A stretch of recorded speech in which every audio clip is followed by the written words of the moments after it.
Se pravi, če opazimo, da smo zaužili nekaj škodljivega, čutimo neke simptome, slabost, vrtoglavico, bruhanje, drisko, najboljše, da pogledamo, kaj smo zaužili, shranimo to embalažo in pokličemo svojega zdravnika.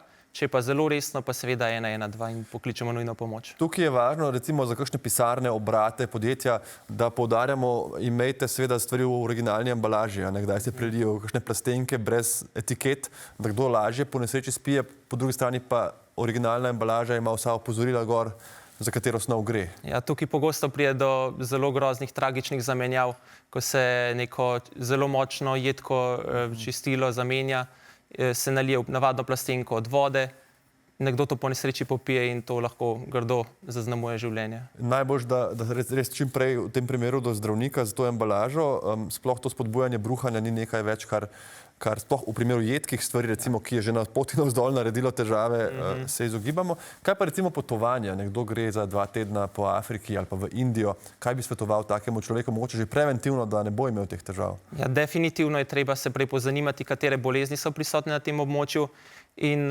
priporočeno je pogledati stran Nacionalnega inštituta za javno zdravje, obiskati svojega osebnega zdravnika, ker neka osnovna priporočila pa so, da imamo s sabo posebne rehidracijske pripravke, se pravi, načeloma je to že pač izotonična voda z navadno soljo, če se znajdemo, drugače pa s sabo vzamemo tudi zdravila za znižanje temperature, pa tudi antibiotike oziroma kakšna druga zdravila, se cepimo proti kakšnim okužbam, ki so tam prisotna, da smo pripravljeni, odvisno spet, kam potujemo, kakšna je ta medicinska oskrba.